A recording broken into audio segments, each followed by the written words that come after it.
What are you doing February 25th and 26th? Join Raquel Flores and Syya Yasotornrat at the Checkpoint CPX Americas 2025 in Las Vegas at the Venetian. Learn more at cpx.checkpoint.com and click on Americas. We'll see you there. And now, let's get to Technophile ReelTalk. It's a final countdown.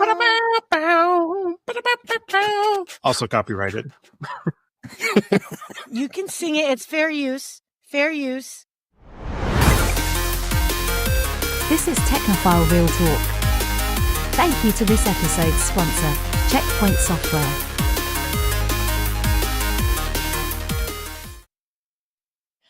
Good morning, good afternoon, and good evening. Welcome to Technophile ReelTalk.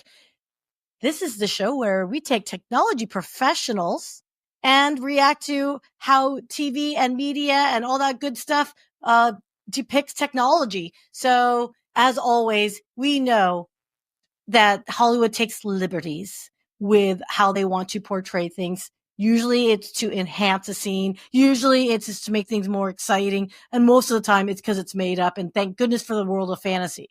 But what happens when fantasy is our reality? So this week we are doing everyone do drum roll with me. We're doing the Matrix. We're doing the Matrix. And doing the Matrix with me, we welcome Bob and my personal favorite person in the whole wildest world, William in the house. William and Bob, welcome to Technophile ReelTalk. Thanks for having us. Looking forward to this. This should be fun. That's such a great movie. Okay, you two are hilarious. I love you. And I'm just going to tell you right now, everyone, they have an open door whenever they want to come back policy, because even when we were just chatting about what movie we want to do, they were like cracking me up. So I might just walk away and just let these two run the show. Let me just tell you right now. So, okay, before we get started though, Bob, I'm going to put you on the hot seat. Why are you so insistent on doing Matrix? Because it was available. No, there's so many good movies on that suggested list, but Matrix is a classic. I mean, that was kind of in my coming to age. That was like when I was in high school, Matrix came out. It's one of the things that got me excited about computers, technology, all sorts of stuff. Plus, I remember all the long weekends of trying to download the soundtrack with Napster, and getting up in the morning and be like, did I get that song by, Rob Zombie? And no, it failed 70% and then try it again. And then, get some weird torrent, some weird viruses and stuff. Good times. So bringing that up in therapy has made me think about how great it is, right? Oh, that's funny. Oh, rest in peace, Napster. Oh my God. Yes. These kids today. They don't know the struggle. They do not know the struggle, man. I mean, oh my goodness. The struggle of even to predate this whole Matrix thing is even back when it was dial-up, right? Like you're downloading something and then mom picks up the freaking phone and you're like,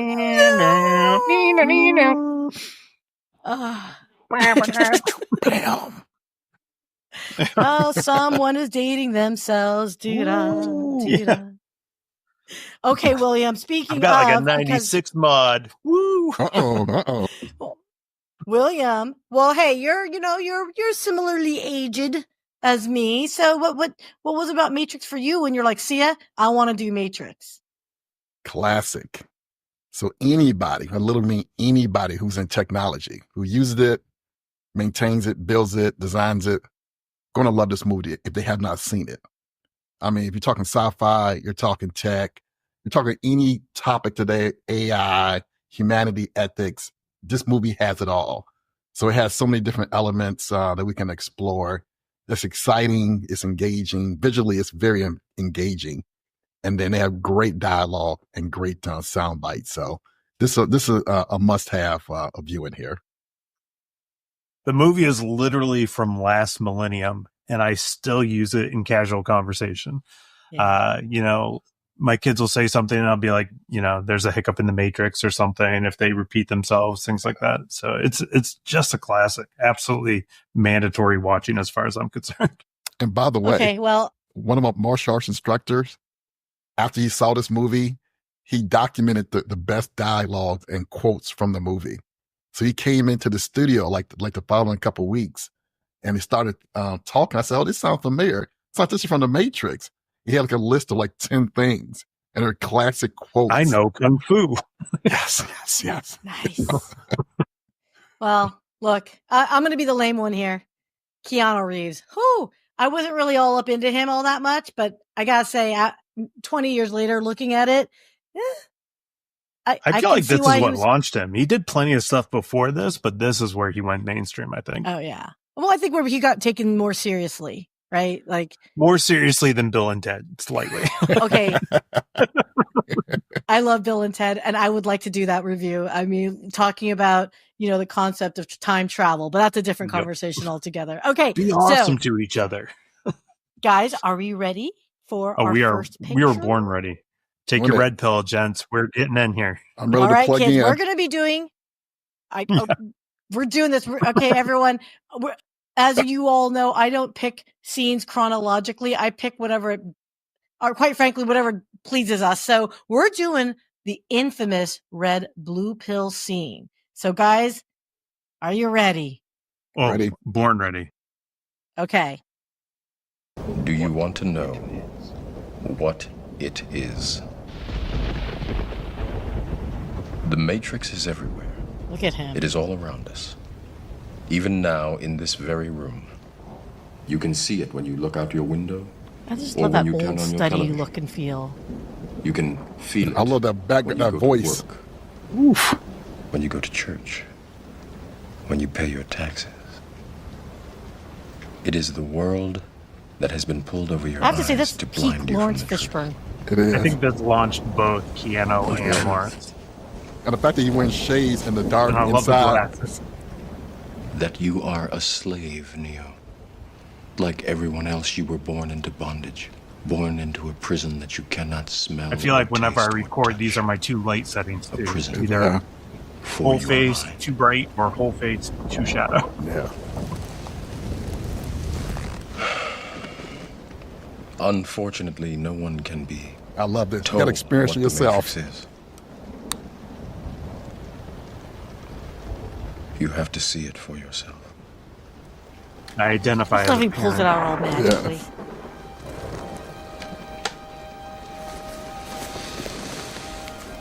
This is your last chance. After No this, pressure. there's no turning back. You take the blue pill. The story ends. You wake up in your bed and believe So that's whatever the you want. nighttime meds. Yeah. You take the red pill. You stay in Wonderland. And I show you how deep the rabbit hole goes. Red's the party meds. Yes. Big moment. Big moment. Remember, all I'm Love offering the is the filming truth. here. That's perfect. Don't you love that disclaimer?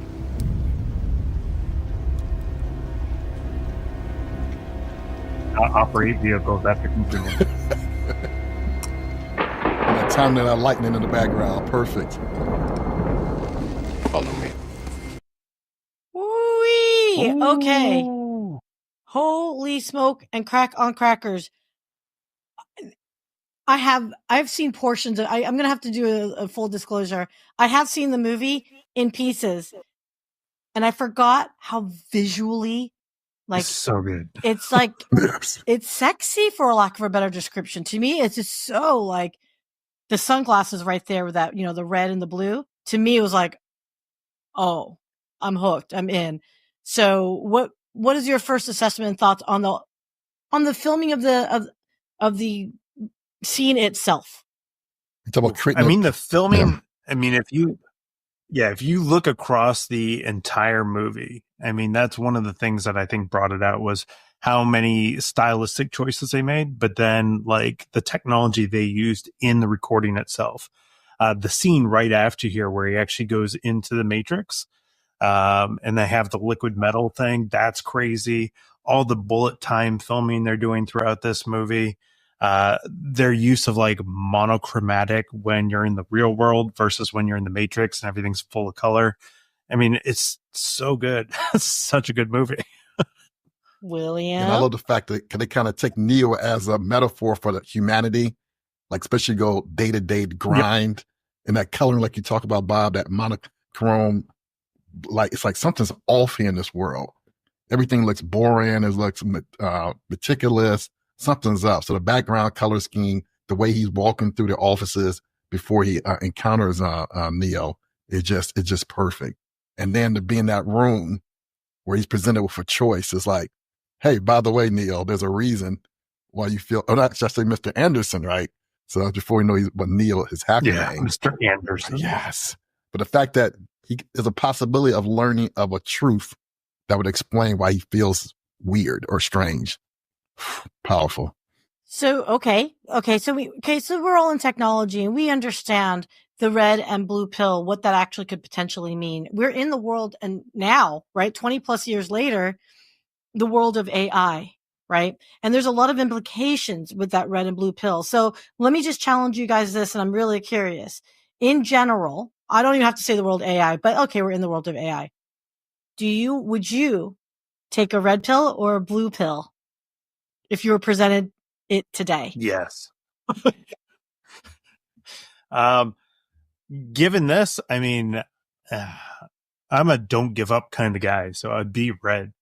And even if that meant, what we end up finding is a huge struggle, I would still rather take real over fake. Okay. Yeah, definitely. I think red. Because in our world today, it's almost like the algorithms create a virtual world for us, right? Most will go down a certain path, a certain click, a certain connection. That world we create, what we see every day, is not the full world, right? It's a piece of it, a slice of it. So we got an opportunity to see multiple slices. Now you're starting to get to like, why do things work the way they work? What's the meaning of life? Can I make an impact? And the only way you can do that is you got to take the red pill, right? Otherwise, you're going to be stuck in this little piece of the world. And it's a limited piece of the world. It is. Yeah, that's the other thing. How do you know that anything matters at all if you're just part of the program? Look. Like nothing matters. Now you got the Metallica song in my head. Great. Thank you. Thanks, Bob. Nothing else matters. So, okay, well. Oh, you know what this is like, Bob? Yeah. It's almost like a hypervisor. The red pill gets you to the hypervisor. Yeah. And on top of that hypervisor are thousands of virtual machines. So it's like, I want root access. Pick which one you want to get into. Yes. You guys are cracking me up. That's what you want to be. Okay, because as techie techs, right?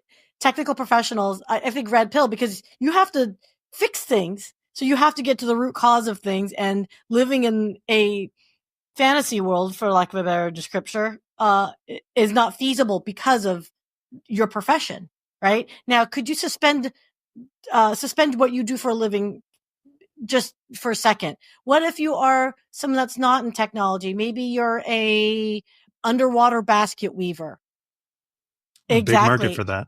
Yes. Although the whole market's underwater. Huge. So, especially with, global warming, there's going to be a lot more water now, right? So would you still feel the same way with red pill or blue pill? Because maybe you don't know what's going on in the, back end, but all you see is the convenience of living. What you're seeing is the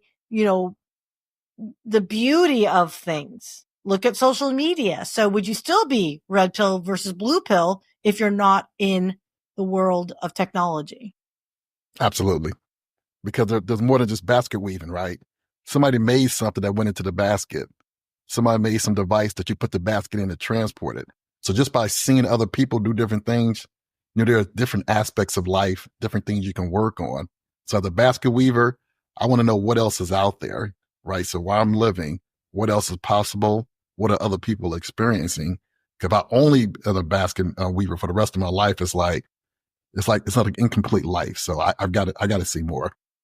See, it's hard because in this situation, I mean, putting myself in the role play, Neo or Mr. Anderson here knows there has to be something more because it just doesn't make sense. Everything's a grind. Nothing seems to be working out. Nothing seems satisfying.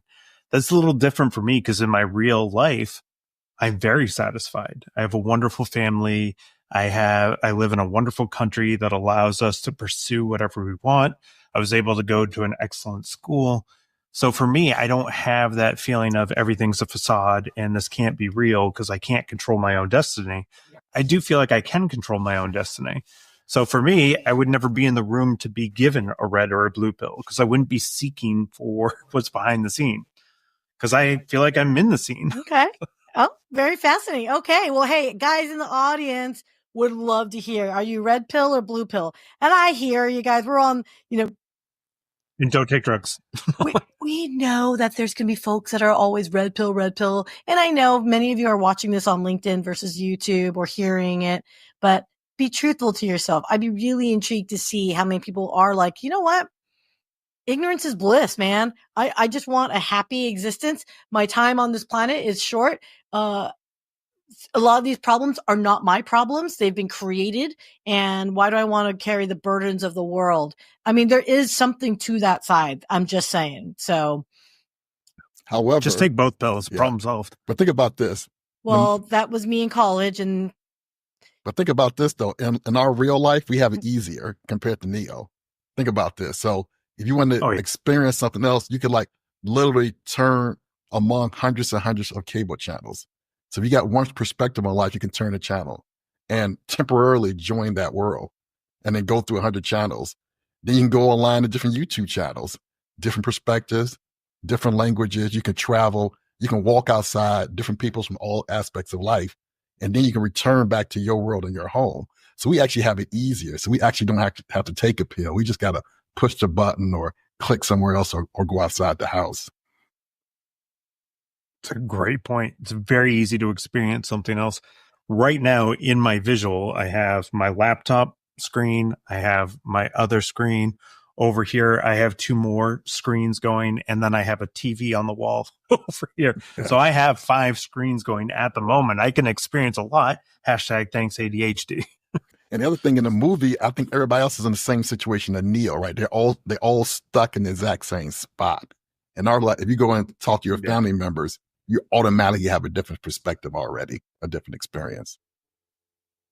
So sorry, Neo. Not to get too cultural. Yeah.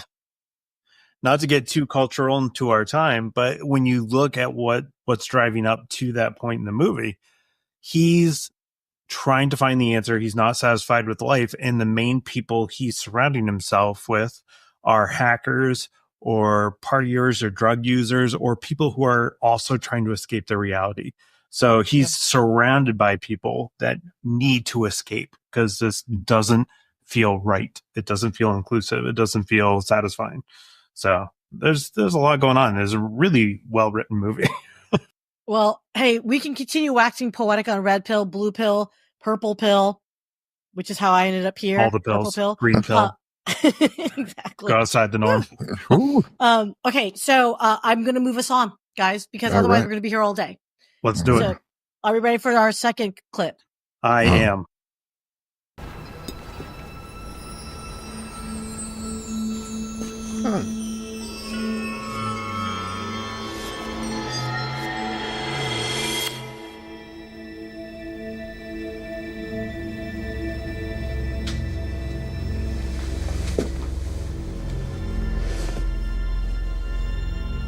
Do not try and bend the spoon. That's impossible. I can bend the spoon. Instead, only try to realize the truth. What truth? There is no spoon. There is no spoon? Then you'll see that it is not the spoon that bends. It is only yourself.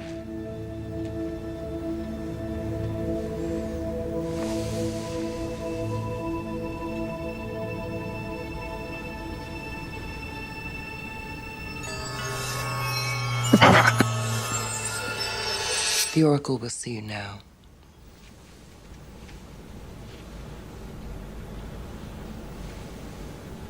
Okay.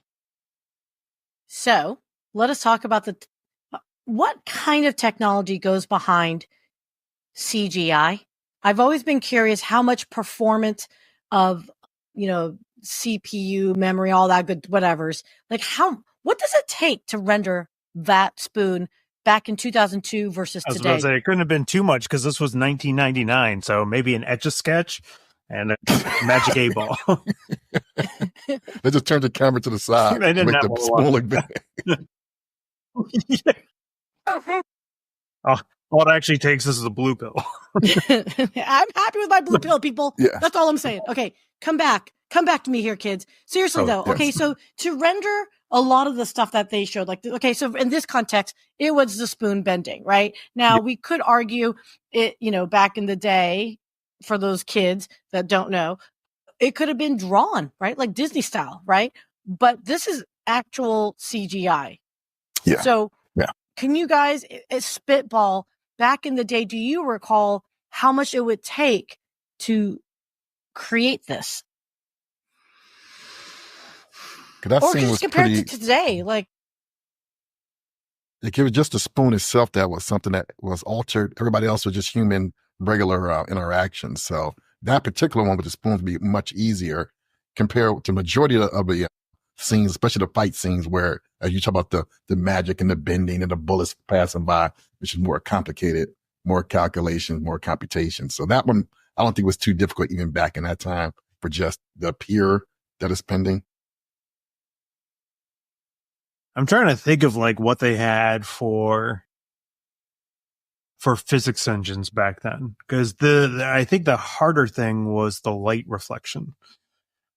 Because I mean, changing a shape and stuff is pretty amateur, right? It doesn't take a whole lot to change a shape, but it needed to calculate how that changed his reflection at every point and every angle. So that's the harder part, is trying to do the kind of photon physics that they would have had to have done back then. That's a hard one. And then the other one that I think is probably more effort than we give it credit for is going back to the red and the blue pill. After that, he like gets covered in liquid metal and goes into the Matrix. And I try and think about how much calculations that would take, because it's all the reflections of all the angles as he's getting covered. And that one seems more intense than the spoon one to me. The spoon you might actually be able to get relatively easy by having like a bunch of mirrors and then just picking what portion of the mirror you're doing. I don't know how they did it back then. Not a graphics artist. Yeah, but if you think about it, like, who was it that I was talking about, like, when Pixar came out with How to Train a Dragon? I think it was like massive amount of terabytes of like data that they had to calculate and whatnot. Now, granted, again, that's later, but man, how innovative was that? That's right. Matrix is 1999, right? 98, 99? I mean, I picture it back in video games. Yeah, like back then, I remember installing a game that might take like a gig. And you'd be like, wow, this must have a ton of cinematics and stuff to be a gig. And I just downloaded a game that came out today, #Path of Exile 2. And that download was 88 gigs.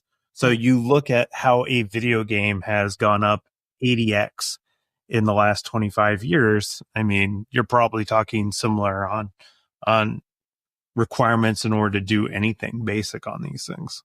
There's a lot of special effects in Matrix 2. And not only are there a lot of special effects, there's a lot of birth of special effects that you'd never seen before. So they're figuring a lot of this stuff out.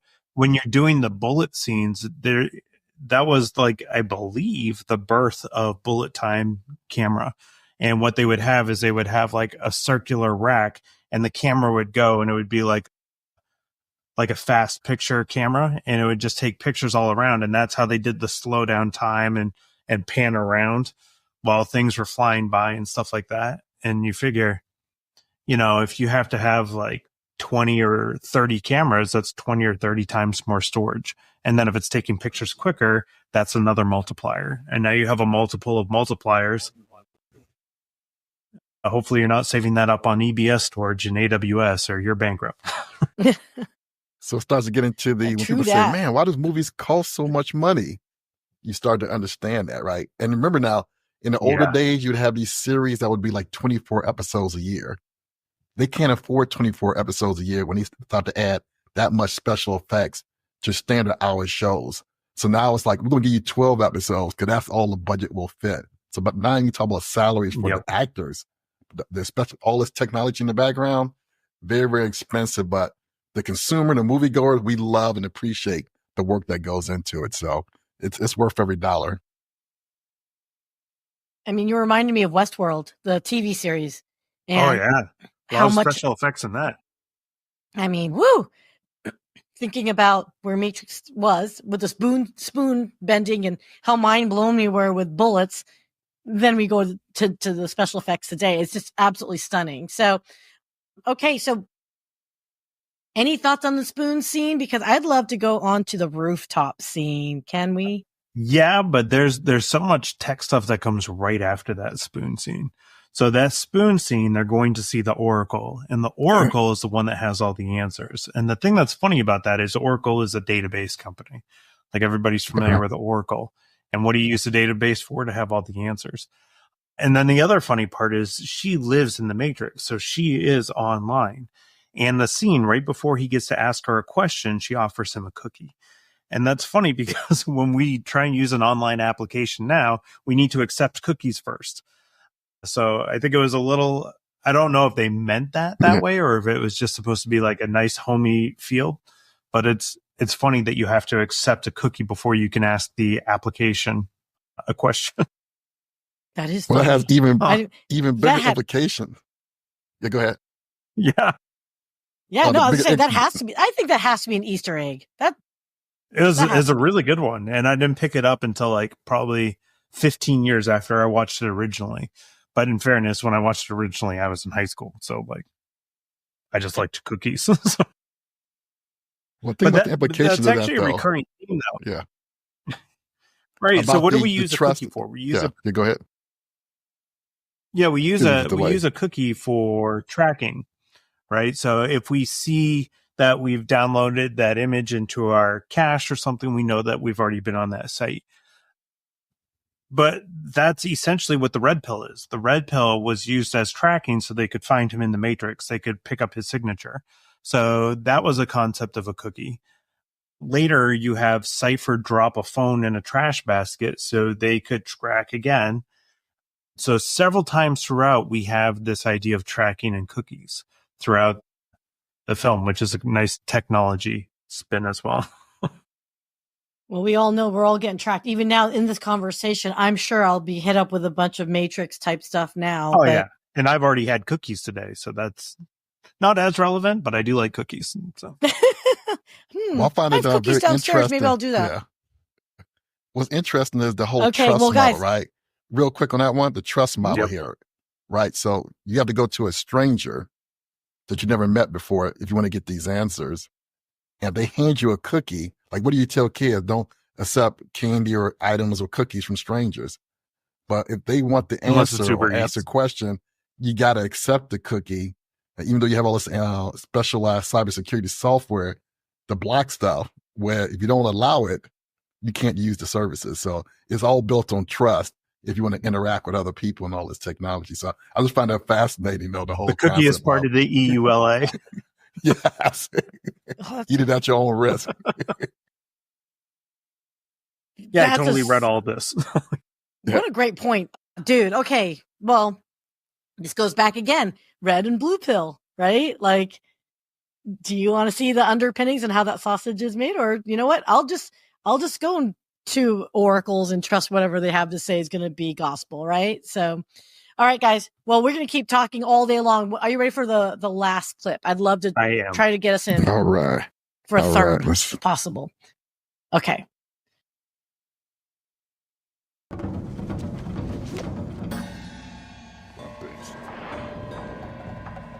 Oh my gosh. I just got Team America in my head. It's a great movie, too. Ooh. Look at that. Technology of puppets. Ooh.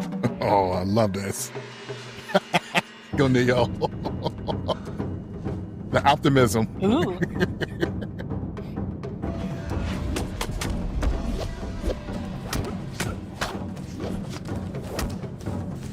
Ooh. Ouch. Good.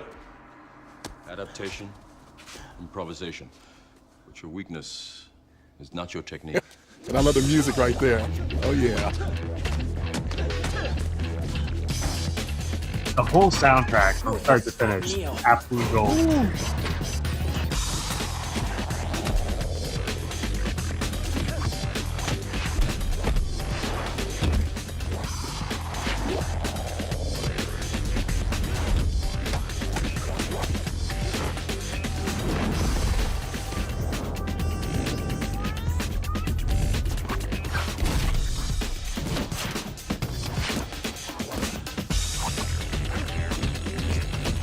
I wonder how long it took him to do the coordination.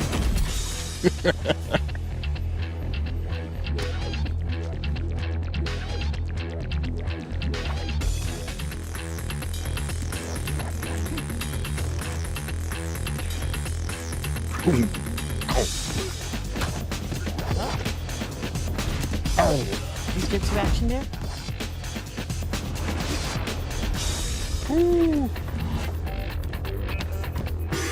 I love this anticipation. Yeah, exactly. Okay. I mean, look. Okay. I mean, the build up to this was he's got a jack in his head and he just downloaded understanding Kung Fu, which is cool because we think about how we learn things. It's a combination of like moving our physical body and then relaying that to information that we store in our brain, and we get that muscle memory. And he just flat out gets to download it. And now he gets to show it off. And what comes after this, as William was talking about earlier, there's this concept of, you think that's air you're breathing? You think that these rules are actually holding you back? This is all in your mind. And so we start to learn that some of these are assets that get pulled into the program. So like when they're going into fight scenes, they might download guns, they might download weapons or things like that. But there's other things that appear to be variables. So like your speed, your strength, these are things that you can choose how strong you are. You can choose how fast you are. And as long as it's within reason, you get to make yourself faster and stronger. And that's what we were seeing. Lawrence Fishburne kicking Keanu Reeves' butt because Keanu didn't realize he could move faster yet. Fascinating. It's this whole thing. I mean, Yeah. Go for it, William. Oh, okay. Yeah. It's this whole thing of the limitation is your mind itself. But it's interesting, virtually all the humans have the same limitations. So machines coded a world in which the humans follow these very specific rules. So even Morpheus, who's aware of this, has limitations. So the whole concept of the movie is Neo is the one, where his mind's a little bit better, where he can see beyond the programming and the limitations of what the program says you can and can't do. And he's special because his mind is like, you know what? I can jump higher. I can move faster. And when I tell my mind these limitations don't apply to me, he has unlimited capabilities, which is just fascinating. Yeah, this might be a spoiler alert for such a new movie that came out 25 years ago. But at the end, like, he realizes, oh, okay, I can actually control the Matrix, and he just flat out flies off. I mean, like, the rules do not apply to this man anymore. Well, I think, okay, so what was getting me is like, so he discovers, and he does, again, buck the laws of physics, climbing up the thingy to like flip over, the column to flip over. Yep. Now, granted, anyone that knows anything about all the stunt guys that, like, Jet Li and, Jackie Chan, they do that. Obviously, maybe not at that scale, but what I thought was interesting is, like you said, is like, yeah, he learned he can do it, but there's Lawrence Fishburne just watching him, waiting, like, okay, be fancy, but when you land, I'm just going to kick you. Like, and not only kick you hard enough to break a pole. Yeah. So there's learning and then there's wisdom. I think there's a difference between knowledge and wisdom. And I think that scene, you won, guys. You told me this is a really great scene that talks about, again, how we apply, all the things that, the convenience of what we need in today's society. And you guys, as the ones that are driving the technologies, ensuring that we're able to deliver on these needs that we have demanded. and doing it securely. That's the other thing. Securely, we haven't really talked about. The Matrix doesn't really dig into this. How do you think, based on the movie, they view security? Because it feels like it's secure when it is convenient, and other times, woohoo, it's wide open. And that's an interesting question. And I remember thinking about this back when I originally watched it and every time since. So when they're talking about going in and out of the Matrix, in order to get out of the Matrix, they have to get to a landline. So they have to find like a physically cabled in telephone in order to be able to jack back out. And all of us who were there when the internet was created, we all had that wonderful experience with the modems and somebody picking up a phone while you're on it and they get that kind of concept.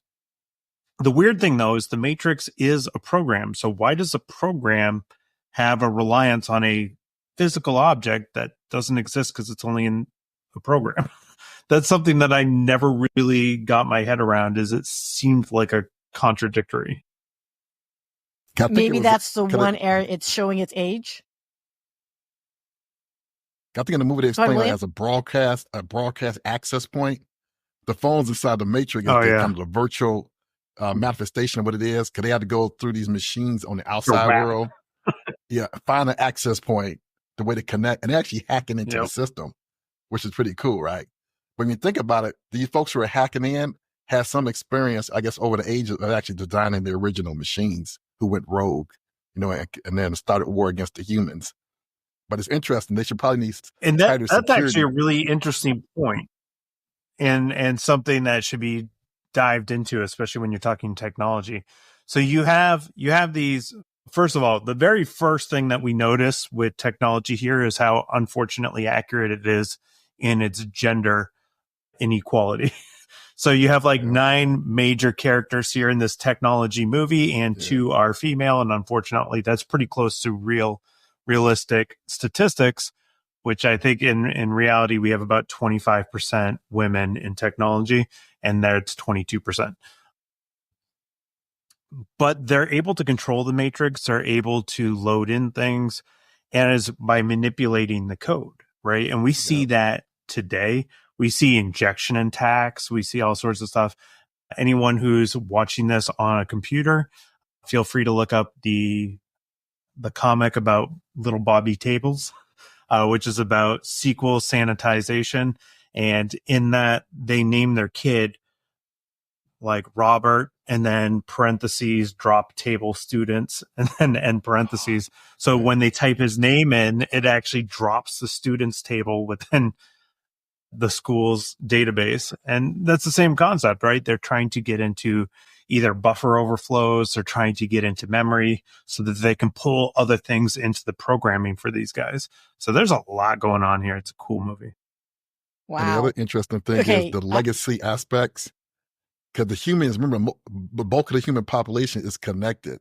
So there's some legacy compatibility issue where there's probably some limitations on what they can do with the code, the machines can do with the code. Can they keep having to rebuild it? Because the humans have to believe what it is. So it probably leaves some openings for their ability to hack in and manipulate it later on, which is pretty cool. I failed to follow why they would use us as batteries, which is essentially what they're doing. They're farming people to be like heat batteries. And if you look at the BTUs, humans generate like 250 BTUs. That's going to be like at most 100 watts. So that's not going to power a whole lot. You could do like compost piles that would do more than that, and it would be easier to feed than people. Speak for yourself, young man. Okay, you don't go through menopause. That's all I'm saying. Okay, fair, but I've run hot. I'm a big boy. I think, us ladies, we make up for what you're talking about. That's what my wife says. I'm hot. No, Jade's always. Okay, guys. So final thoughts on this. So Matrix, I know we're all in love with it, but for a 25-year-old movie ish, has it held up well? It has. And it has held up well. Do you think we play it for the kids today, the Gen Z and Alphas? Do you think they would still get the same excitement that we had for The Matrix? I was debating showing it to my kids now. Mine are slightly on the young side for this. They're 11, 8, and 8. Mm. But I could see in a few years showing them. It's completely iconic, and it's one of those, hey, you should watch it anyway. But I think it legitimately holds up, except for the first 20 minutes. The first 20 minutes is dated. It is rough. It's meant to be uncomfortable. And I think, especially with my kids, I would lose their attention in that because it's boring, grayscale, showing you how crappy it is to be in the Matrix. So I think the first 20 minutes is maybe a snooze fest and a skip. But I think beyond that, I think I'd hold my kids' attention with this. It's pretty good. Awesome. Yeah. William? They got the exciting music, great visuals. And they got the protagonist, the hero, Neo, that you're rooting for. The interaction with the technology, with the humans, I mean, the suspense, all the attributes of great storytelling is there. So 25 years later, still relevant, still exciting. It's very subtle things too. Like if you look at it, there's so many like religious references for a variety of religions. So they're doing a lot to even be culturally ageless, because the Christians are going to pick up that stuff. The Buddhists are going to pick up that stuff. The Muslims are going to pick up that stuff. And so it's really smart writing on top of it. Plus it's nice to see the John Wick origin movie. Yeah. Oh, yes. Yes. Hey, look, my summary of this whole thing is Keanu Reeves. I got to tell you, man. Whew. Carrie Ann At any Moss. rate, okay. So, she's held up. So, I mean, Trinity and Pleather. Yes. Okay. We need to come back and review the other ones, guys, for sure. So I really appreciate your time, Bob, William. Anytime. You guys are rock stars. Thank you so much for joining us. I'm going to stop us because I know we're going to keep going on forever. So everyone, thank you so much for joining us thank you for everyone. Thank you, everyone. Thank you, everyone. you. Why do I feel like in the Matrix? Remember how they just repeated, like there's a glitch there? There's a glitch in the Matrix. There's a glitch in my head for sure. Everyone, There's a glitch in the Matrix. thank you so much for joining Technophile Real Talk. We will see you the next time.